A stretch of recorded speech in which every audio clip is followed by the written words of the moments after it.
अच्छा, human reproduction में पहले इंट्रोडक्शन देना है हमको। तो ह्यूमन रिप्रोडक्शन में पहले हम लोग क्या क्या पढ़ेंगे उसका एक रिकैप कर लेते हैं। नंबर 1 पहले पढ़ेंगे गैमेटोजेनेसिस।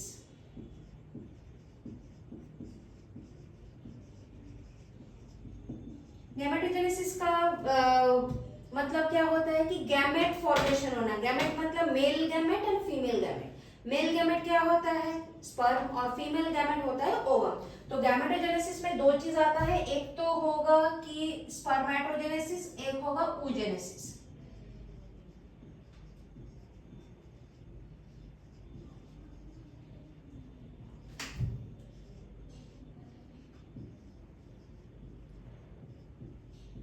अच्छा, स्पर्मेटोजेनेसिस मतलब प्रोडक्शन ऑफ स्पर्म, oogenesis मतलब प्रोडक्शन ऑफ ओवम। तो इसमें क्या है, ये फीमेल गैमेट हो गया है, तब ये फीमेल गैमेट हो गया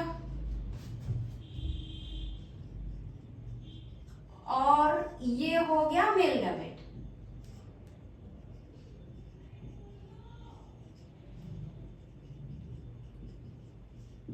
ये जो मेल गैमेट है या फीमेल गैमेट है, गैमेट जब बोल रहे हैं तब ये क्या होगा, हमेशा याद रखना ये एन होगा, यानी कि हैप्लॉइड।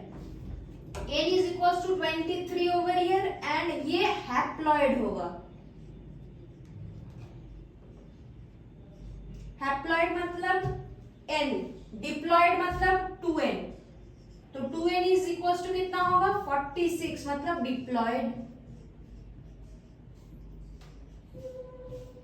तो 46 क्या होता है, ह्यूमन क्रोमोसोम नंबर, जिसमें 23 करके 46 होता है। 23 प्लस 23 इज इक्वल्स टू 46, जिसका एक 23 अगर लिया जाए तो उसको हैप्लॉइड कहते हैं, जिसको एन।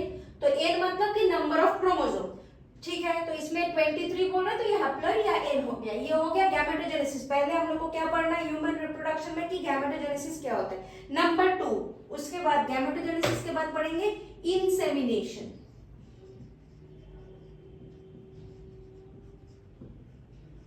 इंसेमिनेशन का क्या मतलब है, इंसेमिनेट करना है। इंसेमिनेट मतलब कि ट्रांसफर कराना है स्पर्म को फीमेल वेजाइनल ट्रैक्ट के अंदर। तो क्या लिखेंगे, transfer of sperm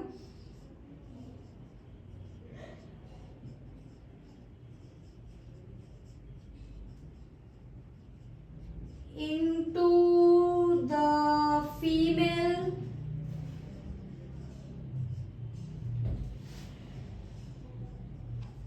vaginal track.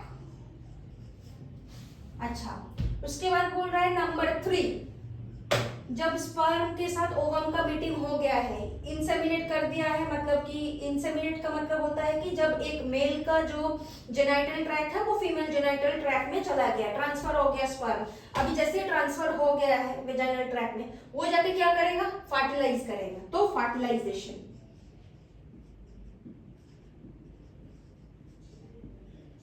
Fertilisation का क्या मतलब होता है, बोलो।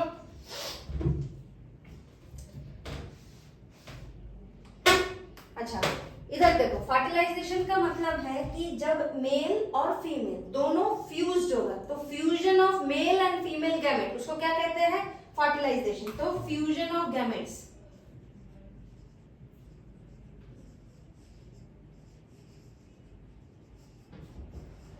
तो फ्यूजन हो गया है, तो गैमेट का क्या हो गया, फ्यूजन।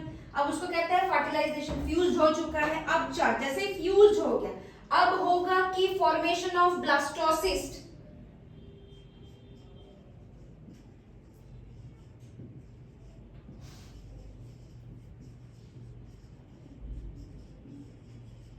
जिसमें ब्लास्टोसिस्ट तैयार होगा, मतलब सेल डिवाइड करेगा, सेल डेवलपमेंट होगा। जैसे ही सेल डेवलपमेंट हो चुका है, अब क्या होगा, इसको जाके इम्प्लांट होना है। कहाँ, हम लोग वो भी पढ़ेंगे कि एंडोमेट्रियम, जैसे हम लोग क्लास 11 में पढ़े थे, याद करो, एनिमल किंगडम में, कि हम लोग का 3 अलग अलग जर्म लेयर होता है। एंड मतलब कि एकदम इनर मोस्ट, फिर बीच में एक रहता है और लास्ट में एक रहता है।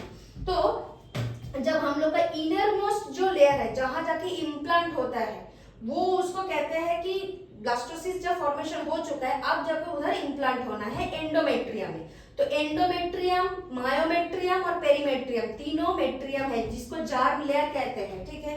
अब क्या होगा, इसके बाद जैसे फॉर्मेशन हो गया, अब जाके करना है इम्प्लांट, तो इम्प्लांटेशन।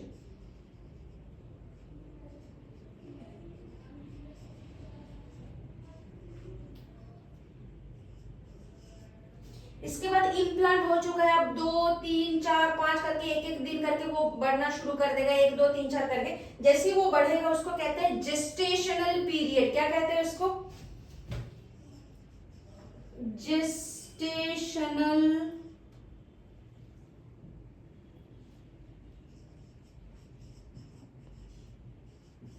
जेस्टेशनल पीरियड मतलब कि 1 2 3 4 करके बढ़ रहा है। ये जो जेस्टेशनल पीरियड है ये 9 मंथ 10 डेज होता है, यानी कि 280 डेज होता है, या फिर 40 वीक्स होता है। इधर लिख देते हैं 40 वीक्स या फिर 280 डेज। एनसीईआरटी में एकदम पूरा मेंशन है 280 डेज। इसके बाद जब ये हो चुका है, इसके बाद क्या होगा? पार्चुरेशन मतलब डिलीवरी होगा। तो पार्चुरेशन होगा,